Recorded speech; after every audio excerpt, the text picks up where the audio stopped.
Bam! What is up with the squad? It's Cess, your favorite auntie with Uncle Tendencies. Y'all know what it is. It's PoliSports Tea Time, y'all. It's PoliSports Tea Time. BY's PoliSports Podcast, Cess Talk Sports, and BY's PoliSports Political Lil. This is the intersection of sports, politics, race, and power. We do truth, not comfort. What's up, Lil?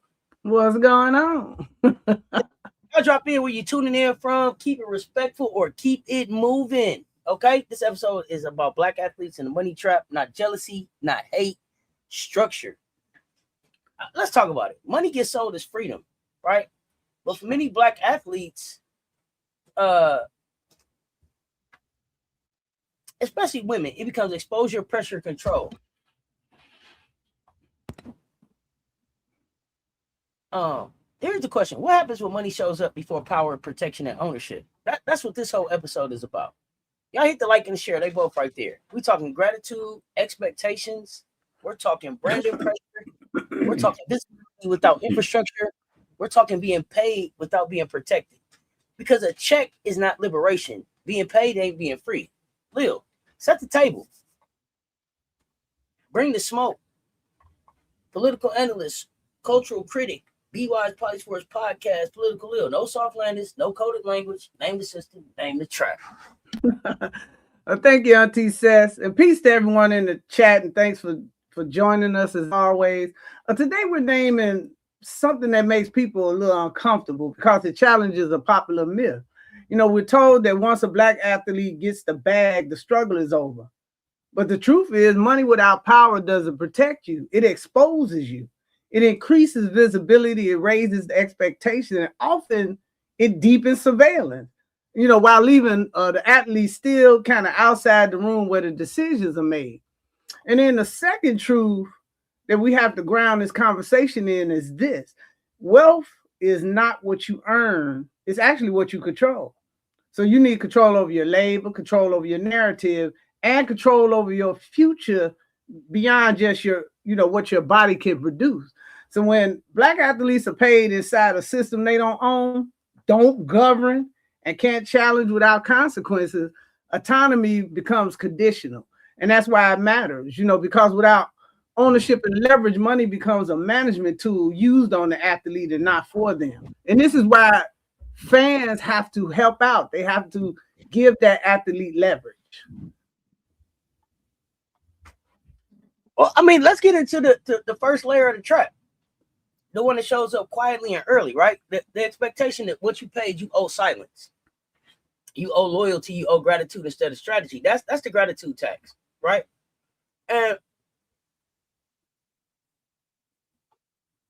it's like you supposed to stop questioning and start thanking. Thank you so much. Appreciate it. Just glad to be here. You know, thank you so much. Thank you for having me. Thank you. We the most thankful culture out here. It become a condition of your success. Did you say thank you? You can benefit, but only if you don't challenge who controls the benefits. Only if you don't question how they distribute it. And the trap is slick because they expect you to be thankful and not strategic. And this is where this is where it becomes a problem.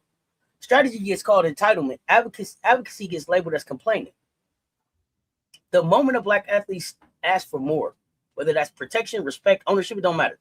The system snaps back fast. You should be grateful for what you already got. You already got something. What are you worried about that for? It's not a neutral line.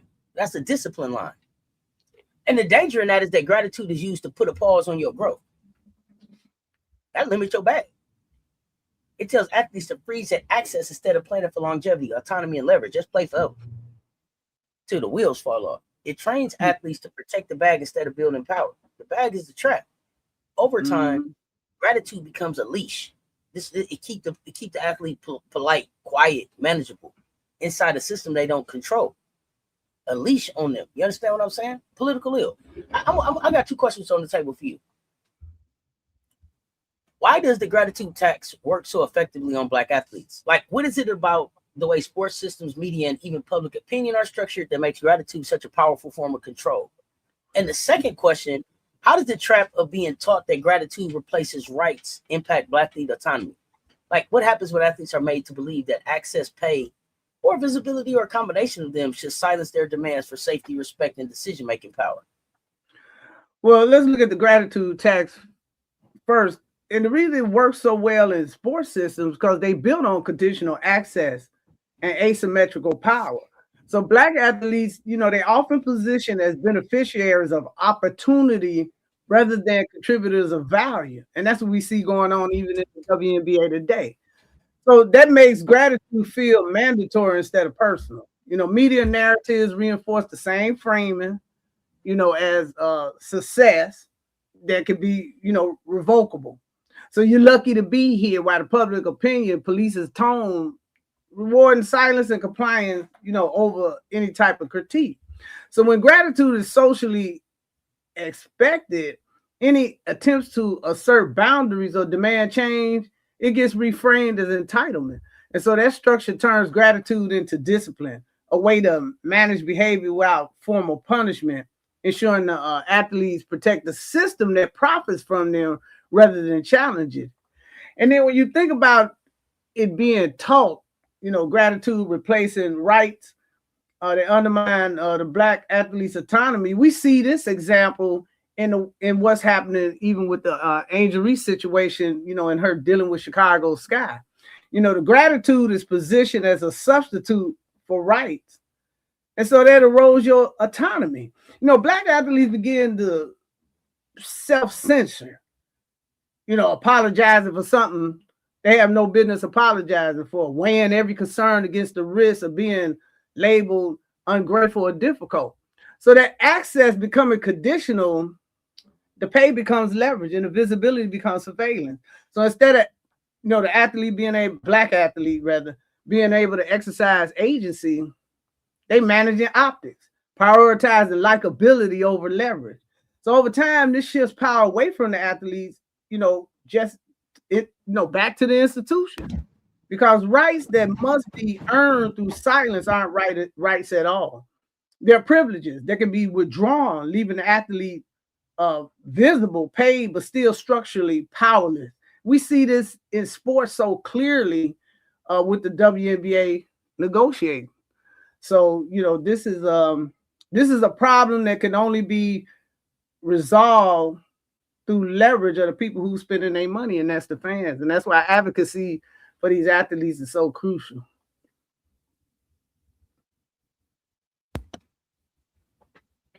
I mean, what's the trip about that?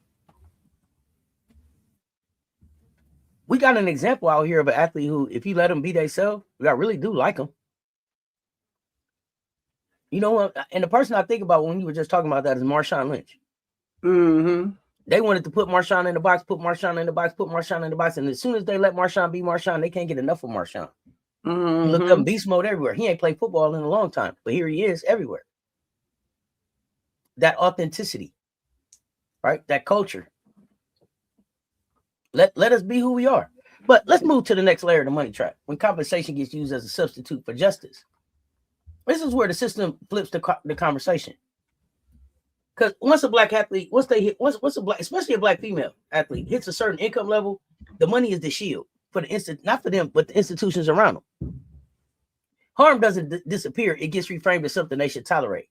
Racist fan behavior, biased officiating, unsafe environments, media disrespect. Instead of fixing it structurally, the response turns personal and dismissive. But she paid, as if a paycheck absorbs abuse, as if a contract replaces dignity. See, all of us got a point on our job where it's like, okay, yeah, this job don't mean that much. Say something. Try me there. Everybody has a breaking point somewhere, right?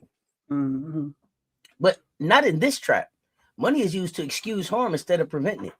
Athlete is pressured to endure instead of demand accountability, and it works because they can't just go file for another pro job in another league. Not that it's as powerful and dynamic as the WNBA. Not yet. They got some opportunity. They got something popping up now that may grow to be, but for the ones that tried to rival or be competitive to the WNBA, they got swallowed up. ABL, right? Mm-hmm. But this is one of the most dangerous solutions in sports, because once pay replaces protection, justice becomes optional. Silence becomes the price of continued success. So the system stops asking how to make it safer and start asking why the athlete is complaining. Could you imagine that? What you worried about being safe for? You got your check coming, ain't it? Hitting your bank That's account. not progress. That's harm with a better branding, right? That's harm with a rebrand, with a new stamp on it. So here we go. How does compensation get weaponized against black athletes? At what point does money become the substitute for accountability? And if you can, Lil, give us an example where pay was used to dismiss harm instead of addressing.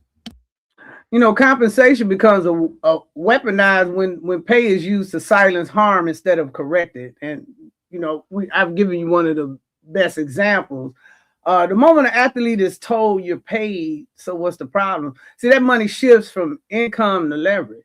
And we see this with racist fan behavior, biased officiating, and unsafe environments are dismissed because the athlete has a contract or an endorsement deal. Or in the case of the WNBA, you're on the team.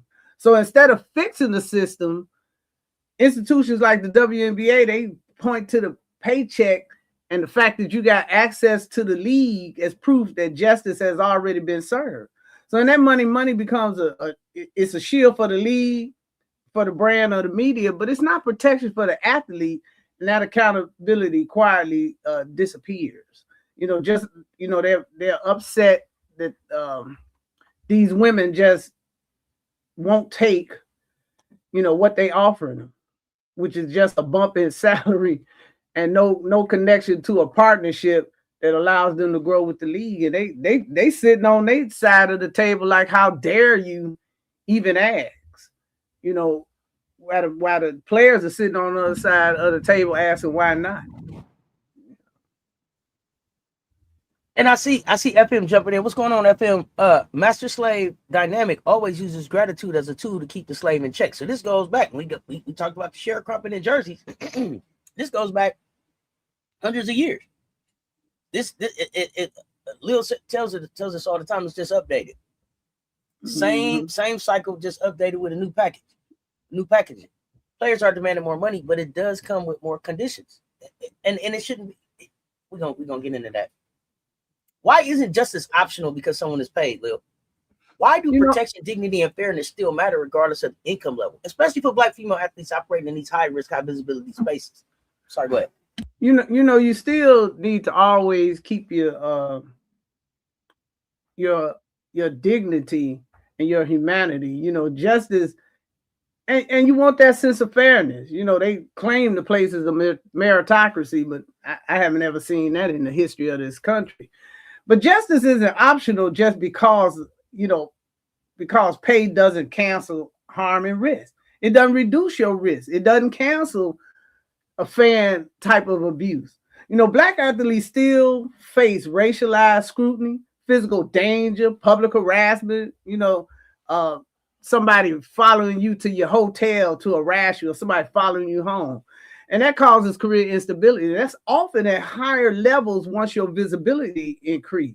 The incident that happened with Kennedy Carter and Cece was a good example of these dynamics. Her visibility increased as a result of the incident. Then, somebody following her to the hotel, questioning her and demanding that she, perform a certain apology service and all that. That's really crazy. See, a contract don't protect you from someone's abuse. We see that with the Chicago Sky and that general manager. And it don't protect you from unsafe conditions nor systemic biases. It simply compensates them for performing inside those conditions. So when fairness and dignity are treated as perks instead of rights, then the burden shifts to the athlete to endure juries to do. We're going to mistreat you. We're going to exploit you. We're going to use you to run a con, and we want you to shush and go along with the program. So justice matters precisely because money does not provide safety, only systems do.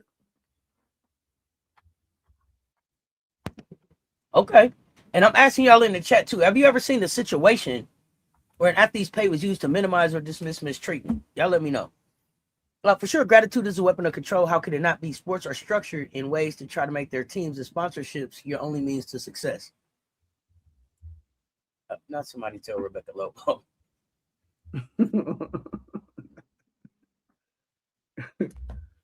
I mean, basically, the trap is this. Everybody see your money, but don't nobody see the risk that you take.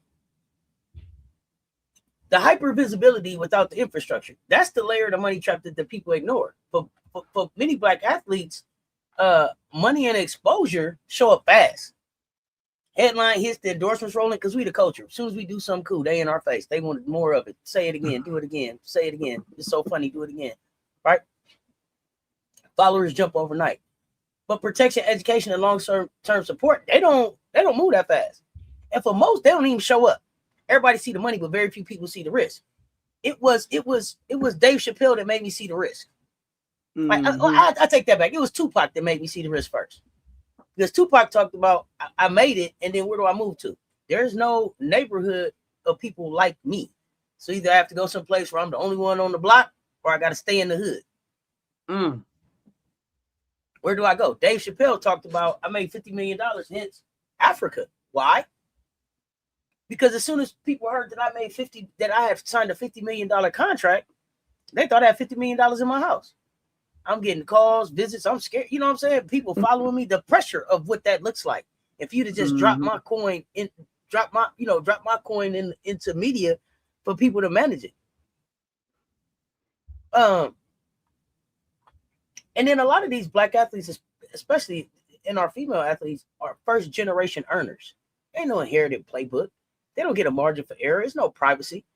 Visibility increases pressure from every direction. Fans, media, family, advisors, strangers, right? Meanwhile, the system's profiting off that visibility, invest little in what actually protects the athlete. And you don't even know the people. You don't know the names of the people profiting off Asia Wilson right now. You don't know the pictures of the people. You don't got a picture of the people profiting off Angel Reese. We don't know who these people is that's counting the big money. We don't know the Scrooge McDucks. We only know the Tiny Tims. See, got to pay attention, folks. Got to pay attention. Culturally competent financial education, mental health protection, post-career pathways, right? Those are all the things that should show up with what these athletes are bringing. But when something goes wrong, they call it a personal failure. That's how the trap tighten up. The athlete gets blamed for not being prepared, even though exposure comes before the infrastructure. But that happens in all kind of industries. And I'm gonna just a side note real quick. My family owned a security company. My grandfather was in the SBA 8A program, help minorities get contracts. help my man get to $32 billion in revenue a year. Didn't teach him how to manage the pay gaps in between. So he had all of these contracts, all of this revenue coming in, but then no understanding of how to manage what happens in balance, what happens between when you invoice the government and when the government actually pay you. And back in those days, the government was a slow pay. So it sound good. It sound good, $32 million in revenue a year, right? But then if your payday is coming 60 days after you send your invoice, that's a lot of salaries. That's a lot of paydays that you have to cover before that capital comes back in. Did they teach you how to factor? Did they teach you how to balance? They didn't teach him any of those things. They helped him get the contracts, and the program was supposed to help him be able to learn and grow and scale his business slowly. But it didn't go like that, and he ended up bankrupt. And it was. But they don't even teach you how to go to the bank and have a situation where you get short-term loans to cover you. Well, check this out. This story was so cold. It went like this. He did go to the bank, and he was incorporated. You know what the bank told him? Yeah, we'll give you the money, but we need your personal guarantee on top of your corporation. We need you to put up everything personal for you. And then they put him in a situation where on a $2 million loan, he paid back $1.5 million of the loan, but they still bankrupted him on $500,000. But these farmers get what? Balloon loans that they ain't got to pay for 30 years. Crops come in, crops don't come in, whatever. I'm just talking, and this ain't a woe is me type story. These are the expensive lessons that my grandfather learned so that I didn't have to pay for them, right? So these are the things that we supposed to share back. But that's what I mean about the money trap, right? Personal blame now. They wanted his personal guarantee, but really, if you're an incorporated business, that's its own entity. A person, he got so caught up in the personal of it, right? That he didn't realize that white folks open businesses, shut them, close them every day, right? Open them and close them every day. It's not the personal attachment. We get culturally attached to stuff. This is ours. My name is attached to it. My legacy. This would mean, hey man, close that thing down and open up another one tomorrow. Doing business as, because that's what they do. But we don't have those type of conversations. He didn't know. He didn't know that. Hey man, don't worry.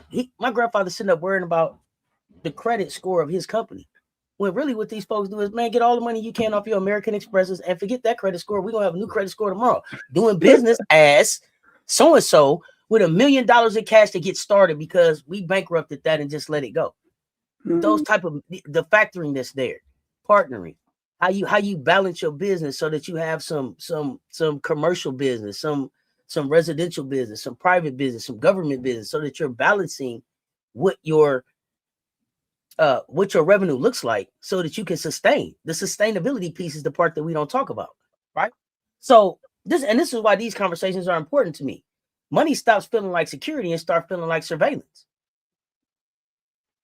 Because again, that exposure and opportunity comes before the infrastructure can get fully built or even get fully taught to you what you need to do to be successful.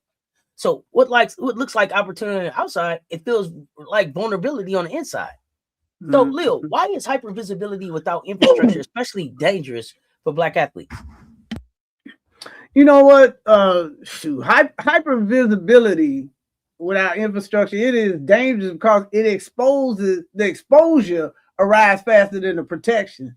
So as Black athletes become more visible, and it could practically happen overnight, they face increased scrutiny, harassment, financial risk, and public pressure. And that's often without cultural competent financial educators. You know, one thing that we need to do in our community is we need to have people that look like us behind these athletes, assisting them and understanding what they're facing, you know, so that we don't have the financial education, we don't have the mental health support, or they don't have the long-term planning pathways.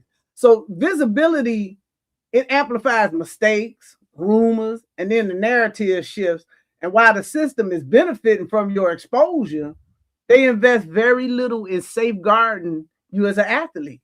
Without infrastructure, money feels less secure and more like surveillance, like Cess was saying. That just leaves the athlete highly visible, but then you structurally unprotected.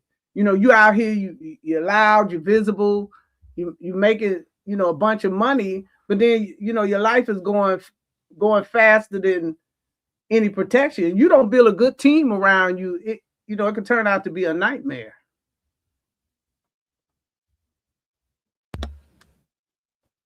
And that's the part. It's the team around you. It's the advisors. Who are those advisors? In my grandfather's case, do you know how mad they was? This Black man in 1992 was walking around, could get $1 million loan off his signature. Out of Mississippi with a barely eighth grade education. As he would tell you, although he went to some college. I don't know why he liked to tell that story like that. But my point being, haters, the visibility. People that you think clapping for you is really not clapping. They standing in your face clapping, and they clapping for your downfall. They're clapping for our downfall in our face with the cheers and the support. Right in there with the cheers and the support of the people that's really real with us is people standing there clapping for your downfall. Why does the system frame breakdowns as personal failures instead of structural gaps, Lil? And who benefits when the responsibility falls on the athlete rather than the institution? You know, the system, they frame these breakdowns as personal failures because it protects the institutional legitimacy, and then it avoids them having any kind of accountability. So when an athlete struggles financially, mentally, or publicly, the narrative becomes about poor decisions instead of missing safeguards. So that benefits the league, brands, and governing bodies because it shifts blame away from the lack of investment in education, protection, or post-career support. You know, so individualizing, you know, that kind of failure, it keeps the structure intact while reinforcing the myth that success or collapse is solely a matter of personal discipline and not systemic design. You know, I noticed in some of the leagues, they try to bring, you know, like the NBA, they bring these young men in, and then they try to have other, you know, through seminars and workshops to show them the various, you know, ropes and potential failures. You don't have that yet in the WNBA. or in some of these women leagues, they don't want to endure that expense. So they're not getting that education. It's not being done even at the college level in some cases. Some of the big D1 programs, have financial management and mental health services and stuff like that. But a lot of them don't, leaving these athletes to kind of be on their own.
My bad, folks. I had to get the door.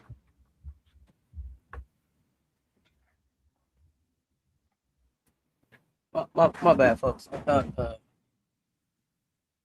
What's going on, Bear Beauty Wealth? Chichi, good energy. What's happening? Let's get back to the conversation. And then y'all let me know. Do you think leagues and brands invest enough in long-term support for athletes beyond the highlight reel? Y'all let me know. Let's move into another layer of the money trap that gets mistaken for freedom branding. Endorsements look like autonomy, but for many Black athletes, branding shows up before protection, stability, and ownership. So they become marketable long before they become secure. That's the setup, y'all. Brand money comes with conditions when they're not written down. Be likable, be palatable, be careful. Black athletes get celebrated for culture, energy, and virality. But the same identity turns into critique or consciousness. When it turns into that, then the support becomes conditional. Maybe if you tone it down a little bit. Do you gotta go to that event? Do you gotta wear that shirt? Do you gotta say that? Do you gotta be associated with this brand? Do you gotta, right? It come with the suggestions. Maybe you don't wear your hair like that. Ever thought about cutting your dreads? Maybe you cut your hair off. Maybe you don't go so natural. You ever thought about all that kind of stuff? Branding doesn't just monetize performance, it rewires the boundaries, right? You become a walking campaign, always visible, always accessible, always on. Humanity gets flat. Complexity gets edited out. And the moment a Black athlete asserts agency, politically, socially, structurally, protection disappears fast. Look at Don Staley. Don Staley showed up in Baltimore and had to tell the people, hey, I got to go do press now. I promise. I will come back out and finish signing autographs and taking pictures and kissing babies and everything that y'all want me to do in Baltimore because I am such a cultural icon, right? I want people to understand this is a icon, like legend icon. I need y'all to understand that, right? People gonna just sit around and wait because they want a piece of that, to touch that, understand how important that is to us. She don't get no protection anywhere. They can lie on her. They can ask her questions that don't have anything to do with anything that's going on. Dawn is the only coach that I know that gets to the presser and they don't ask her shit about the game. Hey, Dawn. It's like they always just want to have a conversation with her. Hey, Dawn, what you think about this? Dawn, I seen this on TV. Hey, Dawn, what about this? Man, ask her about her team. She always got to redirect somebody back to what the topic strategy is. Right. Let me tell you about what I'm here for. It's amazing to me. They ask her questions that they would never ask Gino. They ask her questions that they're not interested in the answer from Kim. They're not even interested in what Kim would have to say about these topics. Some of the stuff that they ask, right? And that's not a knock on Kim. That's not a knock on Kim or Gino.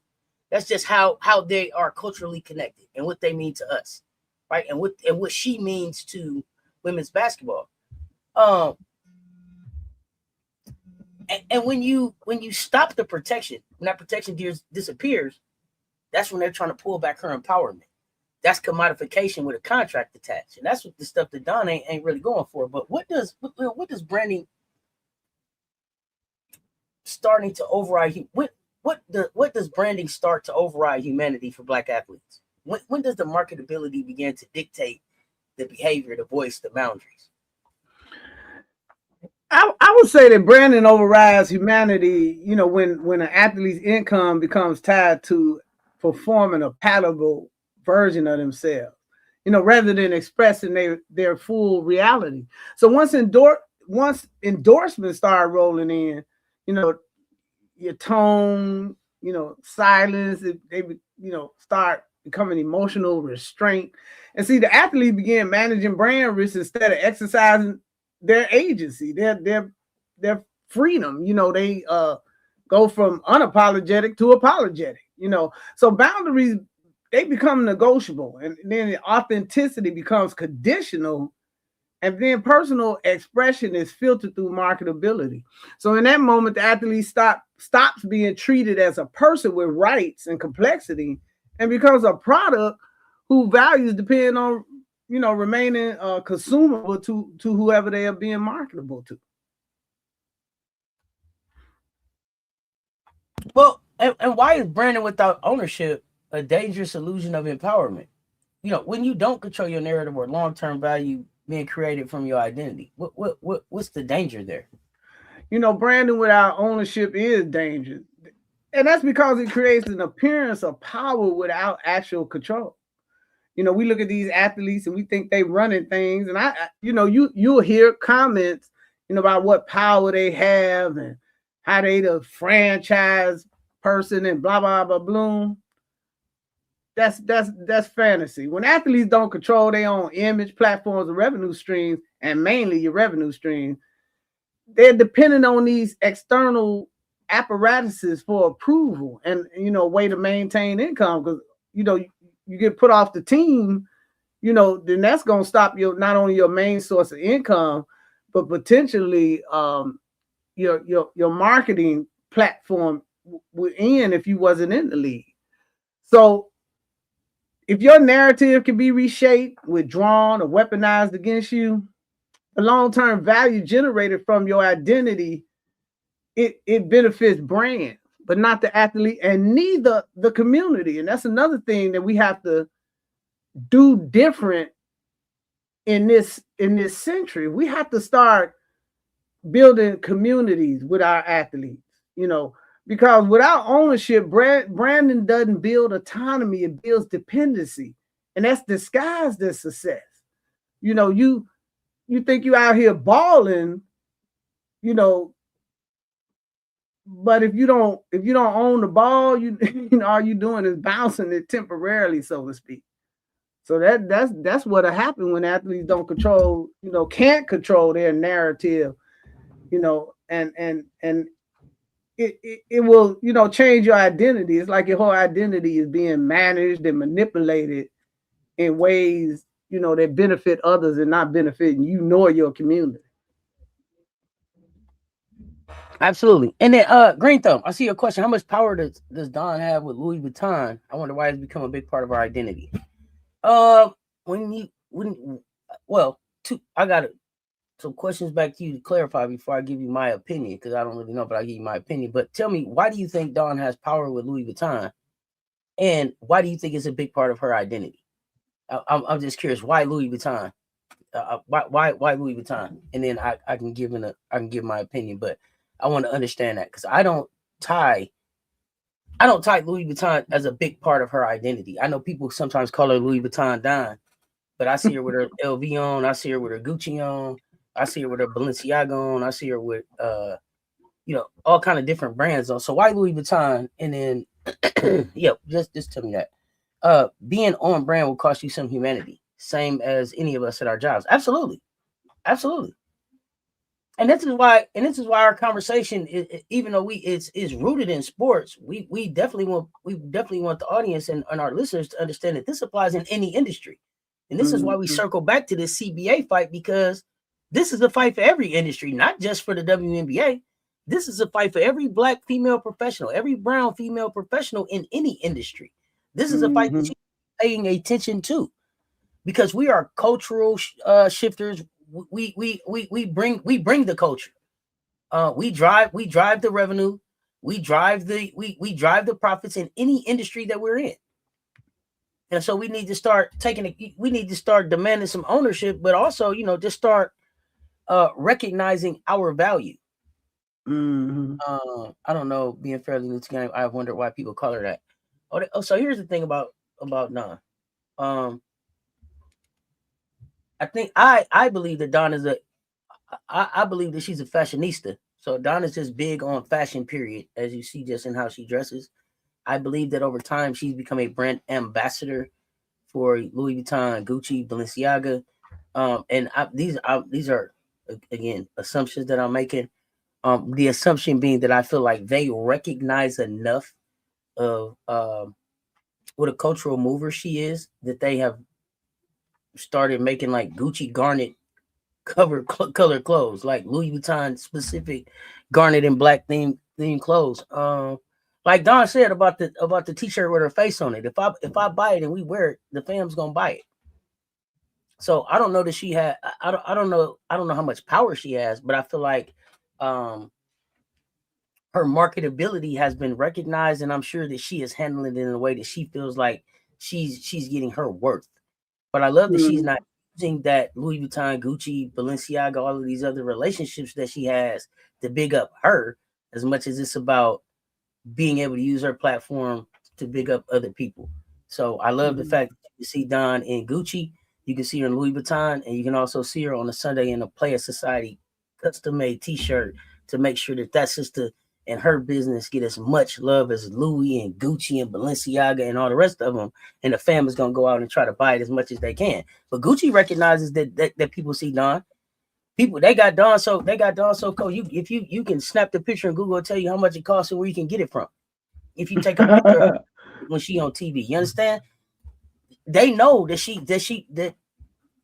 she's marketable. People follow her. They want to know what she does. So I don't know how much power she has, but I do feel like I don't have any details. I do feel like Dawn is very careful with her brand, and there's more collaboration in the relationships that she builds with the companies that she works with than it is just an endorsement deal.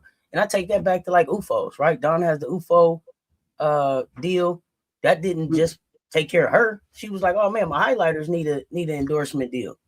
They need to be able to make something off of this. So her ability to get in the door and immediately pull, and Dawn don't just reach back with one hand, she reached back with two hands and both her feet. To pull as many people as she can with her at one time. And she continues to reach back. And that's why I call her an icon. And this is what's so scary about her.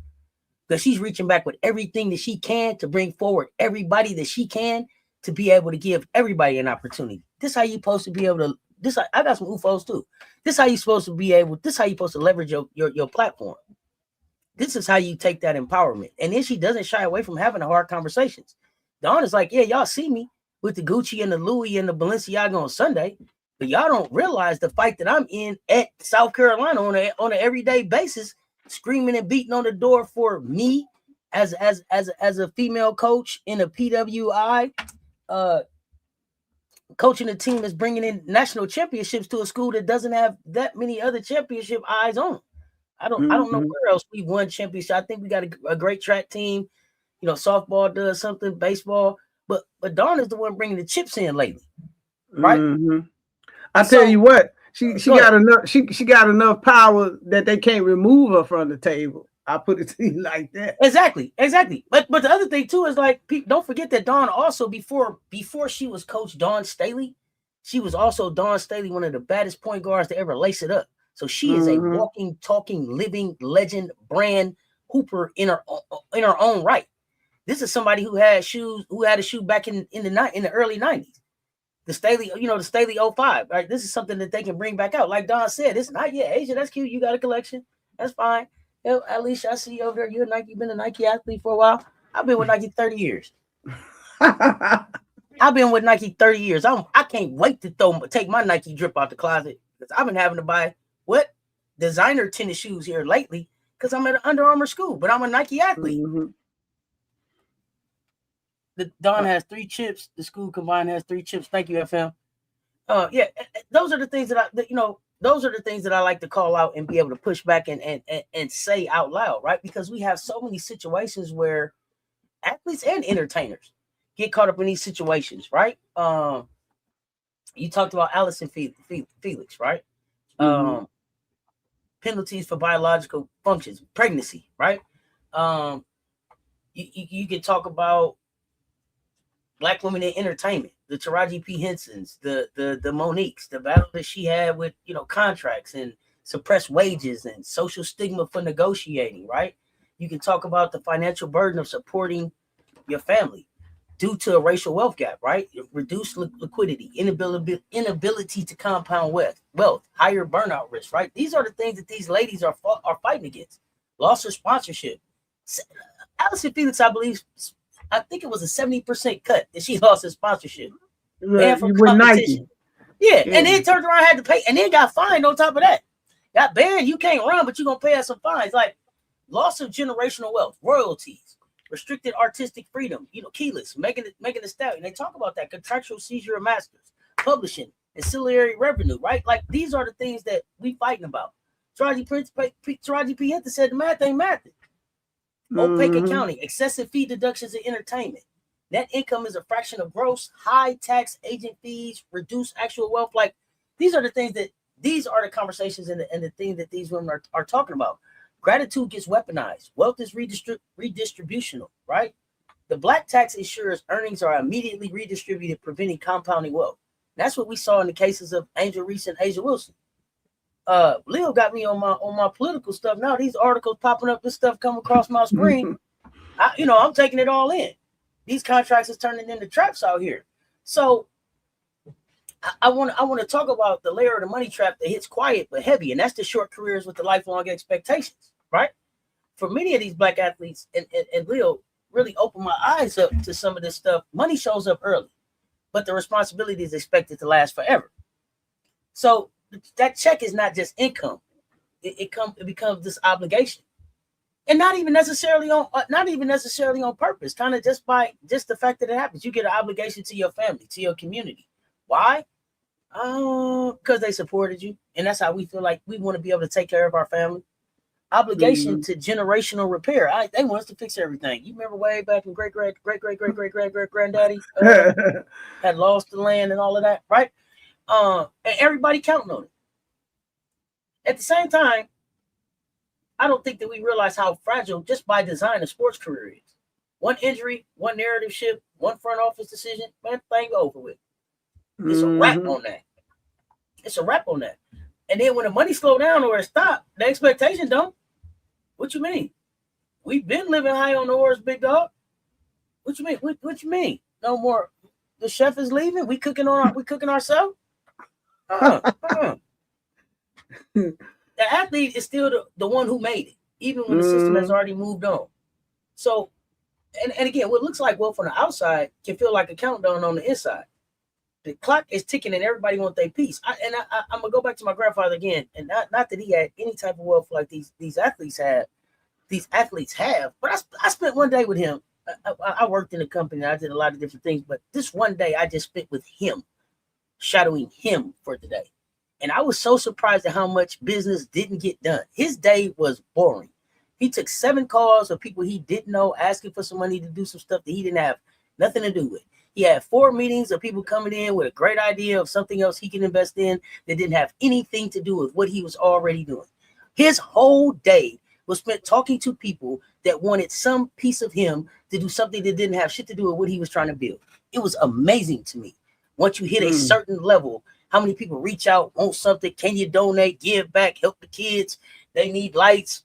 Our roof is messed up. This stuff. It like, because you seen this man at the Costco one time, you felt like you could call and ask.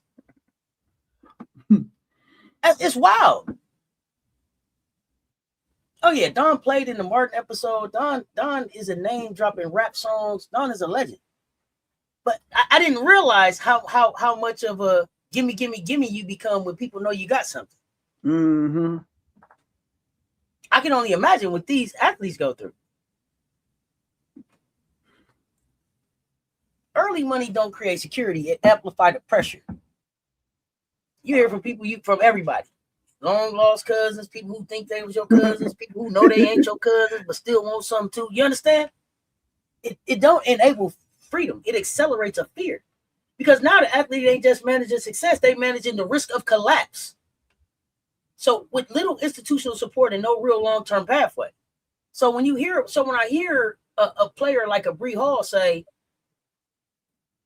I could take the shot. I've made it 100 times, but I'm in my head thinking about, what if I miss this shot? What does that mean to my WNBA stock? What does that mean to my playing time? What does that mean to my overall brand? What does that these are all of the things that NIL only adds a new pressure.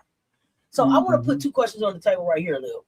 Why does the system treat athletes as permanently wealthy, even though they earn it window is temporary? Like, you just rich forever. You just rich forever. You didn't retire 10 years ago, and don't you still got some money?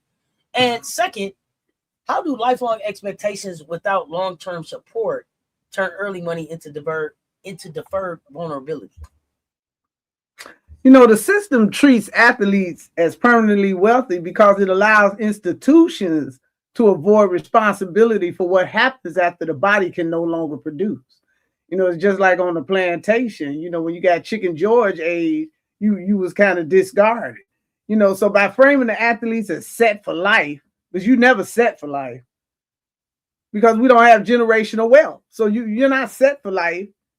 You know, these leagues, these brands, and these fans, they could justify this investing in your long-term support, your education, and your transition planning. Every business has an exit strategy, but athletes don't have an exit strategy. You know, and that's, to me, something that the institutions, these leagues, this is something that could be done in the planning. They certainly had the expertise around them. So this narrative, it benefits the system by extracting the peak value during your short career while shifting all the future risks onto the athlete. You know, when income eventually slows or stops, then they look around, they'll blame the athlete for mismanagement rather than the system being questioned for designing a disposable label model. That's what you had on the plantation, a disposable label labor model. And this is translated, that was hundreds of years ago. And it's still built into our institutional structure in terms of how we handle labor. So you was asking me about how do the lifelong expectations without long-term support turn into deferred vulnerability. Look, lifelong expectations without long-term support, that's going to turn early money into deferred vulnerability.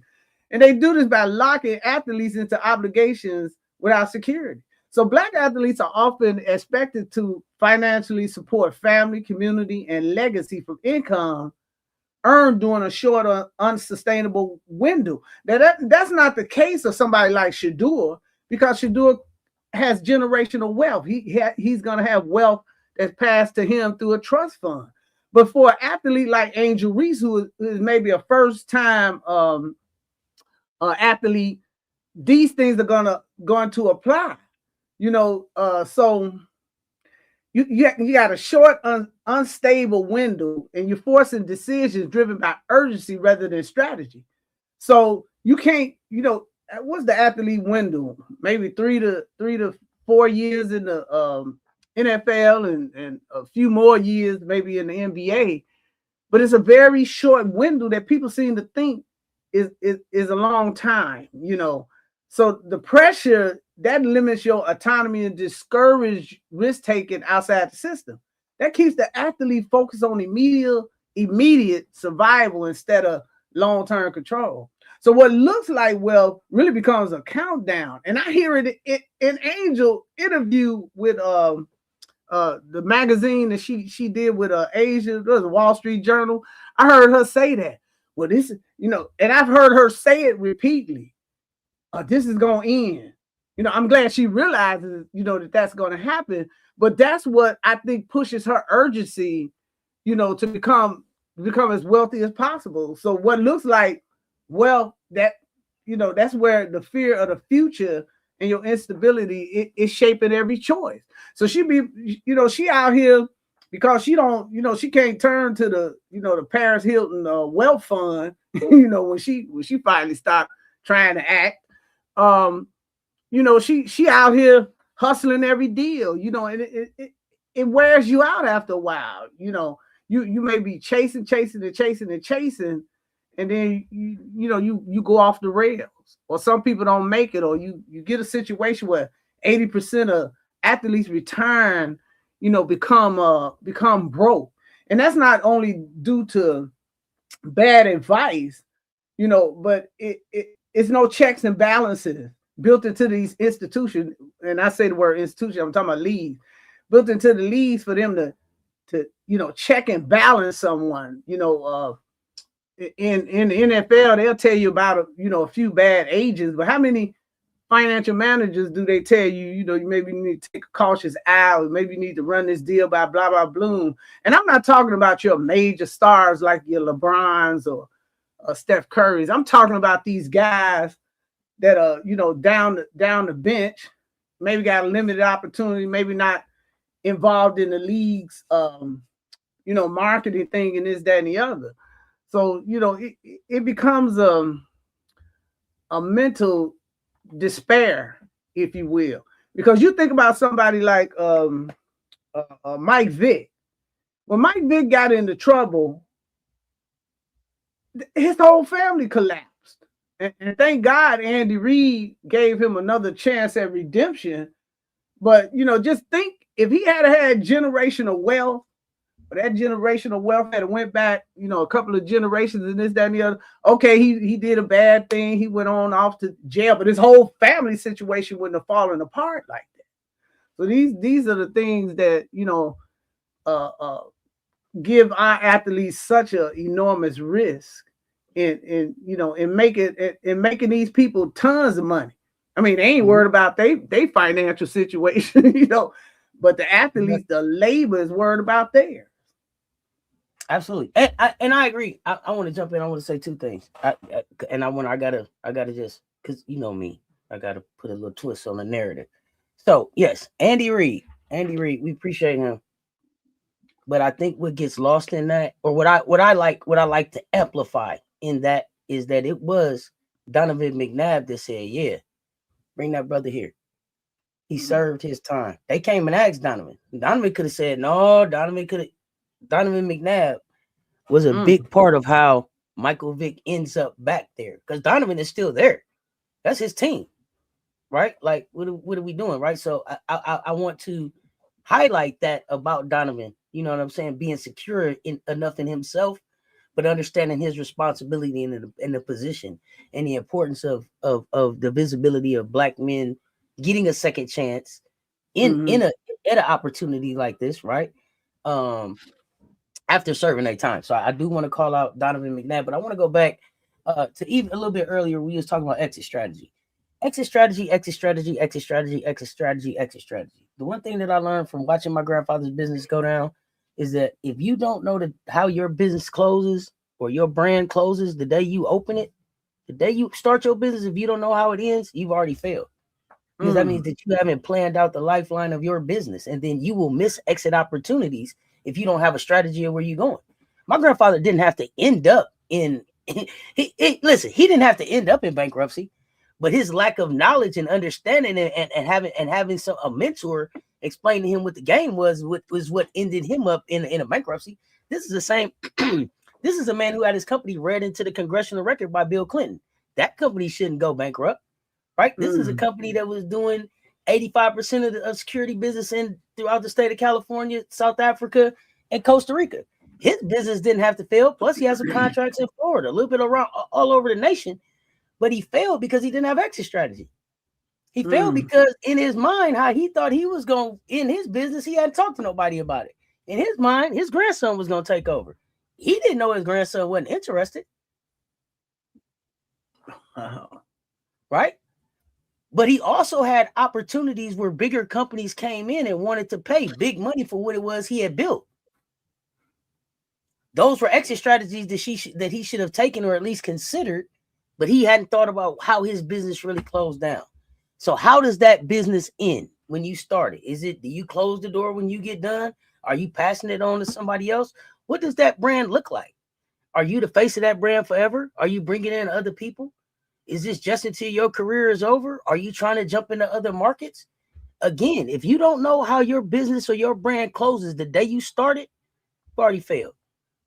You've already failed. And I want to make sure that I read that if there's any one message that I can get to any entrepreneur, it's that if you don't know how it closes, don't start it till you know how it finishes.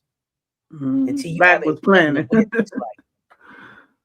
Right? Because that's the only way. If you know how it finishes, and then you can plan for sustainability. So I wanted to jump because those are just powerful things that you touched on. But in the chat, y'all, do you think fans and institutions underestimate how short and fragile athletic careers really are? And ain't just athletic careers, anybody.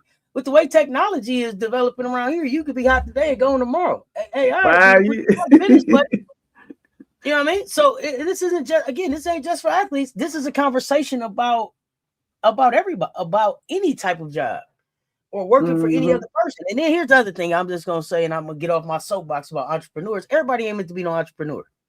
Okay?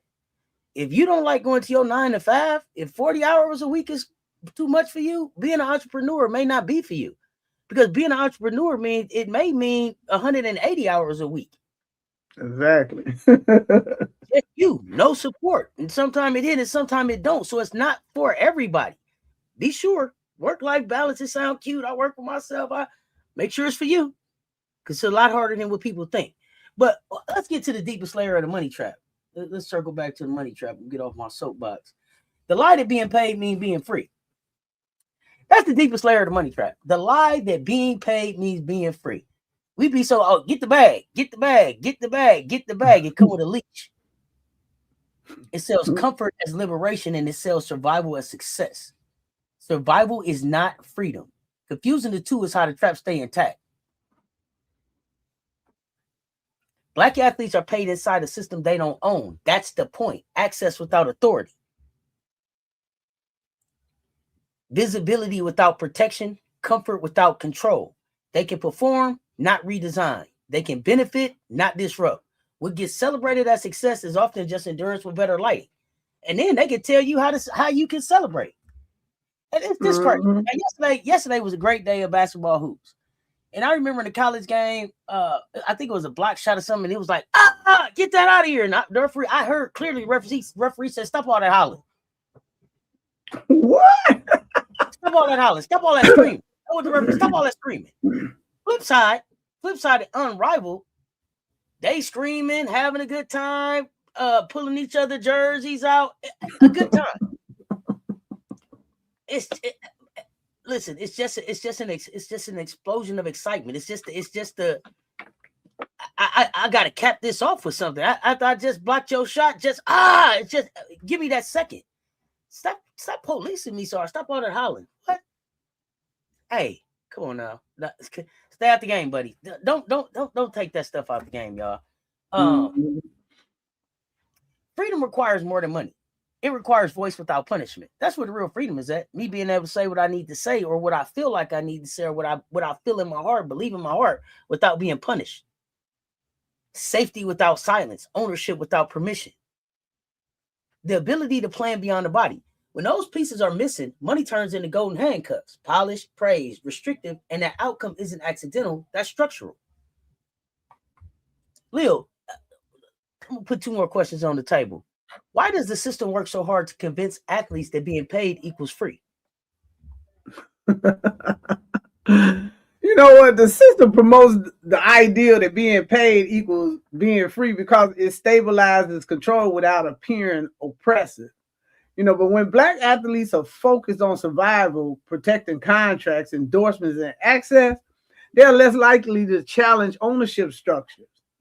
They're less likely to organize collectively. They can't stand for you to organize collectively.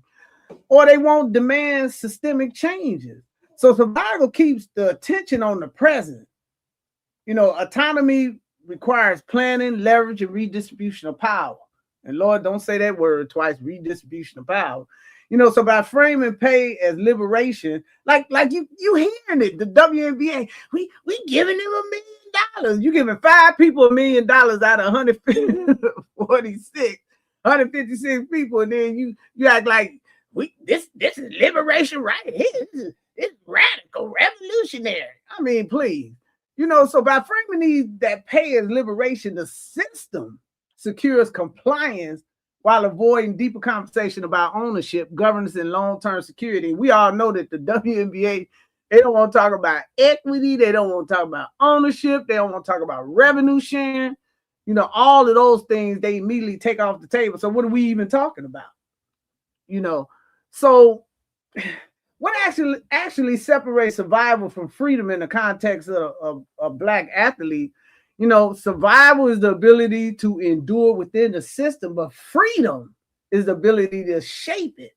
And that's what I am hoping gets accomplished for these WNBA women. They need to reshape that system. So real freedom, that requires control over your labor, your narrative, and your future, not just compensation for your performance, which is what the WNBA wants to do with these young ladies that they're not even doing with the men. So that means ownership, decision-making power, protection from retaliation, and the ability to plan beyond your body. Because, even Michael Jordan didn't play forever, not going to play forever. And as long as LeBron is playing, Father Time is still going to catch up with you eventually. So they falling out of love. They falling out of love with LeBron quickly, Lil. They quick. Because I think they're ready to move on from him. I'm glad you brought him up because I wanted to ask you what's going on with him right now. I'm seeing it's like it's a switch up on LeBron overnight almost. Look, let me tell you something. LeBron, no matter how powerful, how many billions he has made from this league, and the fact that he wants to own a league. Oh, now you want to sit at the table with us. Well, I gave you 20 years of nothing but 20 billion a year. My God. But I noticed that they started kind of moving away from him the minute he was, I want a franchise. I think we're going to build a league. This, that, and the other. So now they don't want you, at that level. And so, he playing beyond his body to try to position his sons. That's just my opinion. But, they don't even want that. They want, I don't know who they want to move on to. I don't see nobody that exciting. But, I didn't mean to cut you off, but I definitely wanted to get into this LeBron groove right here because it's happened, like you said, kind of playing beyond his body to get his sons in play. And here's the thing. I guess that the problem that I have with all of this is, like you said, if LeBron has made at least $1 billion or billions, what does that mean that they've made off of him? Right? Just him. Okay. And whether you like LeBron or you don't, and I'm not a LeBron fan, but I do respect his business model, right? And the business acumen that they've shown with him building his brands and the waves that he's made and the things that he's been able to do. But I guess the problem that I have is that how many of these people in the league gave their kid a job in the front office or someplace? Oh, come on. How many of these owners got some family working or got somebody an interview or got them a job someplace where maybe they weren't the most qualified or the next applicant up, but got them the opportunity? Now, and I don't have a problem with him getting the opportunity if his sons are able to maintain it. I don't care about, I get you the interview. You got to keep the damn job. Yeah, exactly. Now, if I get you the interview and they interview everybody, because they're not going to just interview you. If they pick you out of everyone, I'm happy to put my name down and get you the opportunity. But it's your goddamn responsibility to keep the job. And if you do what it takes to get the job, I don't care how you got the interview, as long as you didn't hurt nobody physically. I don't understand why we get so much flack for that. I'm sorry. Go ahead, Lil. Oh, hold on a minute. Oh, go ahead. And I'm gonna talk about right here. I'll talk about while Lil step away. It's not just a black tax that goes on individuals. There's also an institutional black tax that I've been noticing up at the HBCUs. So they do these guarantee games, and this is something that Don was talking about. This is we were at Coppin State, but you see sometimes in these situations where historically black colleges and universities and Coach Prime, Deion Sanders talked about this as well, where these HBCUs are paid significantly less than PWIs for playing the same buy games against major conference teams. And so the systemic underpayment trickles down to female athletes at these schools. HBCU athletic departments starved of revenue already. That man said Don came up there and just wanted to see kind of what you got up here, man. What kind of equipment you got? What it look like? What your facilities look like? I looked at them walking in. They have a video up where they show like South Carolina Gamecocks have arrived in Baltimore. And they walking through there, and it looked like I was looking at some of that stuff like, shoot, my high school looked better than some of the stuff they walking by. Yeah. Right. But these are the conditions that these women are, that these players, that these HBCUs are working in. I'm a product of an HBCU, so I love my HBCU. But I don't think that people really understand. This man said that the extra money that he made from Don, who was really fair in the guaranteed money game, was going to be used to feed the kids, get some extra tennis shoes, not a private jet, not a chef, not some extra tennis shoes, some feed the kids. Come on now. The lack of resources makes it harder for black female athletes at HBCUs in general, in particular, to develop into high draft picks. So it reduces their lifetime earning potential. That tax is levied on them before they even turn pro in the form of substandard development environments. So this tax ain't just individual; it's also institutional. But go ahead, Lil. I was just space while you had stepped away. Go ahead. Hey, listen, that's a very valid point to make. And that's not just in athletics; it's just across the board in our community. Anything we so underfunded and so underdeveloped, our potential is so stifled. These taxes are real. Paying higher money for substandard real estate, because we boxed in. They just did a report. Now, we thought redlining was a thing of the past. Chicago just did a report. Back to it again. Redlining again.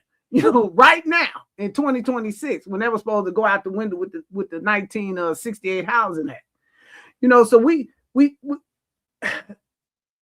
these things, us not having autonomy, being underfunded, they function as handcuffs.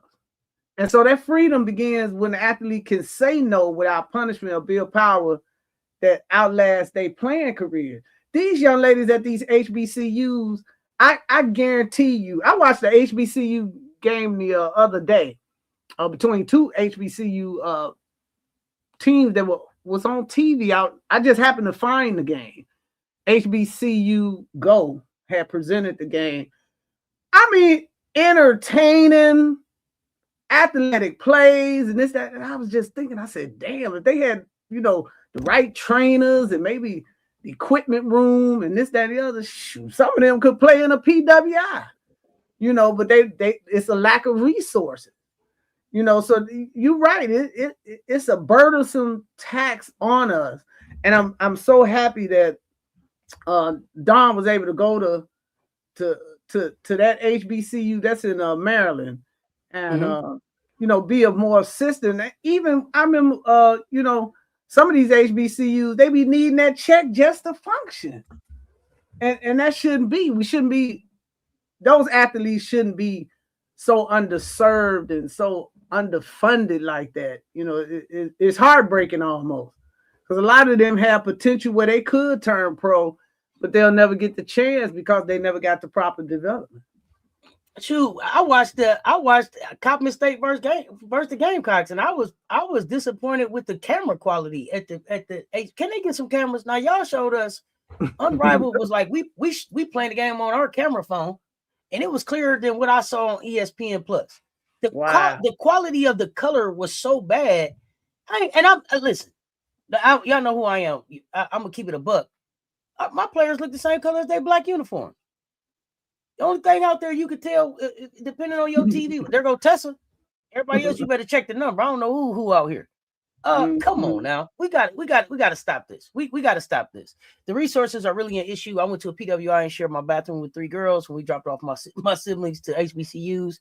They share showers and bathrooms with the entire hall. Yes, that was my life until I became an upperclassman. When I became an upper class person, I moved into a suite, and I think I shared the bathroom with 2 other rooms, so it was like 6 of us. But yes, at my first year, second year, third year in the dorm, everybody in the shower, everybody in the bathroom. And conversely, my sister went to a PWI, state school PWI, and different living conditions, better setup. But I wouldn't trade my experience for anything in the world, because even though the facilities weren't there, right? The character, I wouldn't trade the character of my institution and the teachers and the people that poured into me for anything in the world. Because my teacher could call my name.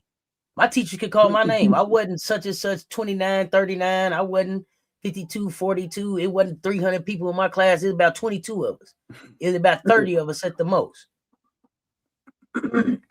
my network was built way different because of that HBCU experience. Me being able to see, especially at that time, black people in charge, black people running things, black people making decisions. Black people that had ideas, black people that wanted to be more than just athletes, brothers and sisters, scientists. I'm going to be a lawyer. I'm going to do journalism. I'm going to do all of these other things, because in the hood, they'll tell you the only way out is rapping in a basketball. That ain't the truth. AI is out here. Programming is out here. Engineering is out here. Shit, I'm in Detroit. The Ford man said he got 10,000 jobs he can't fill in the factories right now because don't nobody know how to use the technology that's in there. Right? So these opportunities are out here, but do we have the access to get the training to be able to perform? Is anybody telling us that these opportunities are out there? Are we being encouraged to even look into them, into those opportunities? Is anybody saying, hey, young black girl, go try to be a scientist? Go try to be an engineer. Go try to be a mathematician. Go try to do any of that shit? No. Try to rap, do some hair, bounce a ball, be thankful. Melinda Gates gave Coppin state millions. Yeah, Melinda Gates been out here like just a fairy, dropping money off every goddamn where. You ain't lying. Just everywhere. She got it popping, but it's got to be some value to it. Absolutely. I don't ever believe. Yeah, it's something. She doing it with no strings attached per se. I don't know if she's doing it, mad at Jeff, but she did say she was gonna give half of her fortune away, and she still own, I believe, 4% of that company. So it's a beautiful thing to see. It's a godsend for those, but I think the whole world is going to change, because when you see Chinese pouring money into HBCUs, it's value there. It's value that has not been fully developed. And so, it's a good thing to see, and I'm hoping that it continues to benefit all of the students, in all walks of life, because we need everything in terms of infrastructure in the Black community. Everything. We need doctors, lawyers, teachers, scientists, engineers. If we don't have those things, it's going to be hard for us to survive the next century. That's how important it is. Yeah. So y'all remember, gratitude is weaponized. Wealth is redistributional. Bodies are rented. Contracts are traps. Silence is expensive. Ownership of IP. Alice and Felix founded Cess. Well, I think we talked about that before. Controlling the means of production is the only protection against commodification. Right? Collective bargaining. We've been talking about this. Fight for equal pay. That demonstrates the collective action is the only force strong enough to break the gratitude tax. And please, somebody tell Natasha Cloud, shut up. Don't say nothing else, Natasha. You telling the strategy. Don't now. You can got on this podcast and told the people we own our building. We can have a new a new season if we want to. We don't got to leave here. We giving away too much in the negotiation of what it is that we trying to do. Even if that is the card that we gonna play, we don't tell them and we don't say it until we get ready to play it. So please, and anybody else out here making these announcements, check with the people first. Stop dropping your aces. Stop dropping your aces.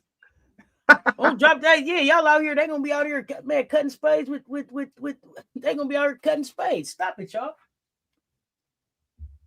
Stop it. Y'all are out here cutting the aces. Y'all cut it out. We out here, we want ownership of IP. We want transparency and pay. Redefining strong, right? Osaka, we talked about Naomi Osaka. Sacrifice of sanity for sport. Redefine strength and self-preservation.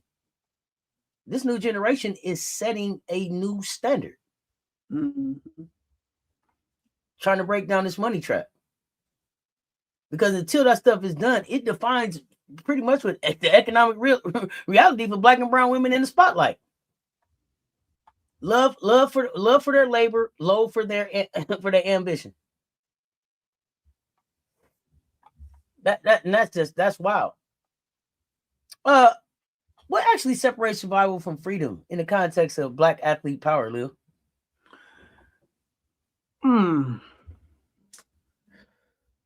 You know, freedom is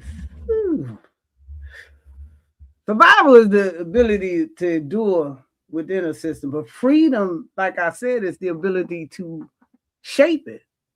And so, you know, we have to require freedom because it gives us control over the labor. Once you have control over your labor, you really have control over your future.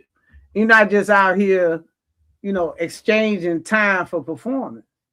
You know, ownership, decision-making power, protection, you know, from retaliation. And once again, your ability to do what Shaq has done. He, you know, look at him. He's got, you know, freedom beyond his playing years. And this is, you know, the thing that all athletes need. But in order for that to happen, we as fans have to give them a form of leverage. You know, we have to make these institutions and these leagues understand that you're going to do the right thing or you're not going to get my money. I'm not going to, just like we sat up there and paid all this money into the abuse that Shador had to endure. It should have been an instant boycott. We're not spending a dime on nothing till you straighten this situation out. You know, and we have to honor that. You know, we have to have a fan base that's also advocates for these athletes because they can't do this alone. It's not possible.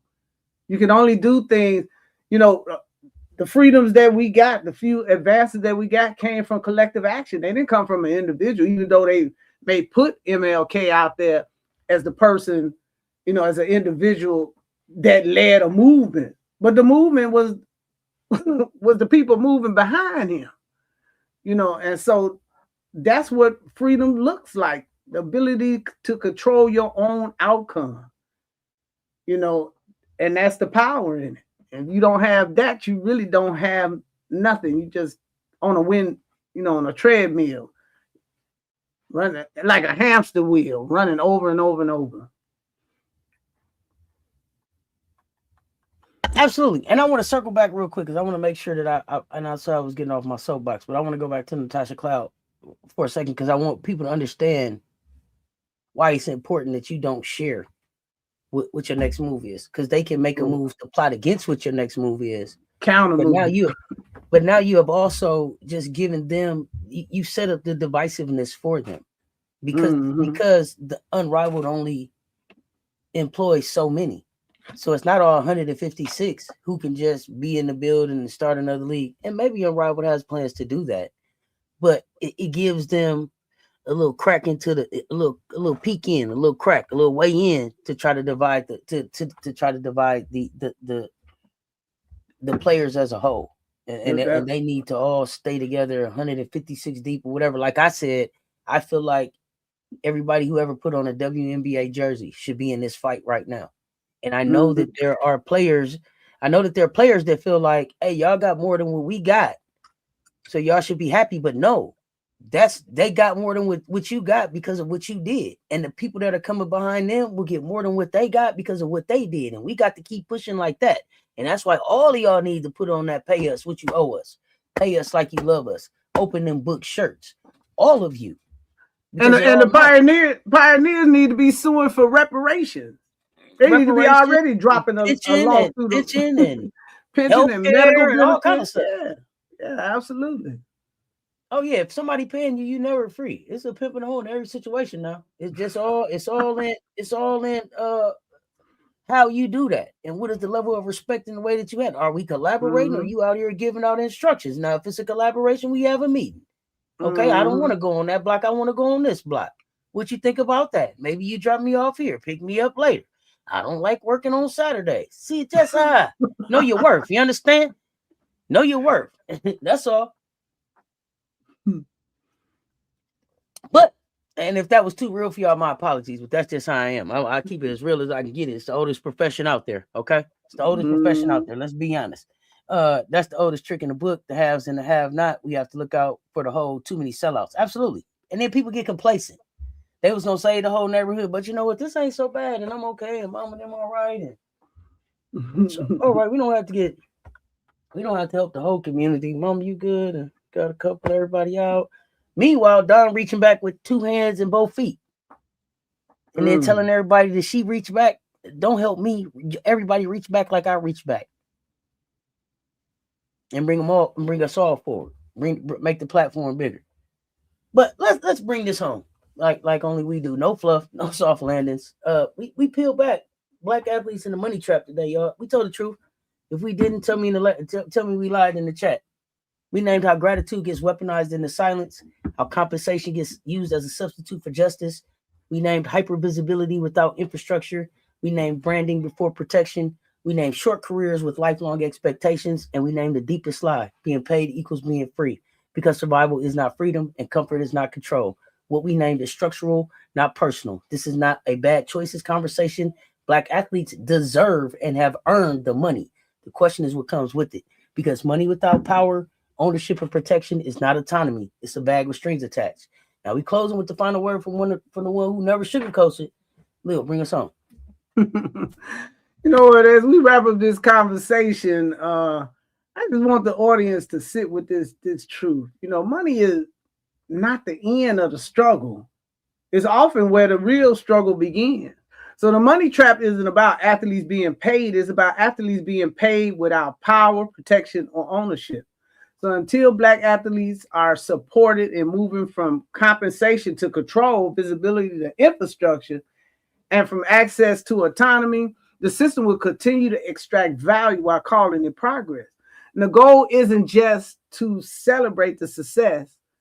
It's to redesign the system so that success comes with freedom, dignity, and lasting power. And that's why we need fans in this particular WNBA CBA fight to step up and help collectively give them the leverage to get the freedom, dignity, and lasting power that they need for them to continue to thrive and survive. Absolutely. This conversation don't stop where this episode ends either, audience. Fans matter, narratives matter, advocacy matters. If you believe black female athletes, black and brown female athletes deserve protection, dignity, ownership, and the right to exist fully beyond their labor, move from a spectatorship to support. Stop watching, start backing. Join the Respect Her Game advocacy group. Commit to being a fan advocate, not just a consumer. Use hashtag Respect Her Game whenever you speak on black female athletes. Challenge harmful narratives on site. Call out media bias. Demand better from leagues, brands, institutions. Silence protects systems, not athletes, and we're not doing silence. Up next on PoliSports Tea Time, the brand trap, politics, activism, and black female athlete branding. We're breaking down what happens when branding collides with activism, how political expression impacts marketability, and why branding without ownership is not empowerment, period. To everybody who tapped in, drop comments, ask questions, and set with this truth, thank you. This space exists because these conversations matter. And remember, sports are never just about the games we play, but the stories we tell and the systems we expose. That's Political Ill. Cess your favorite auntie with Uncle Tendencies. Y'all stay tuned. Talk soon. PoliSports Tea Time. We out.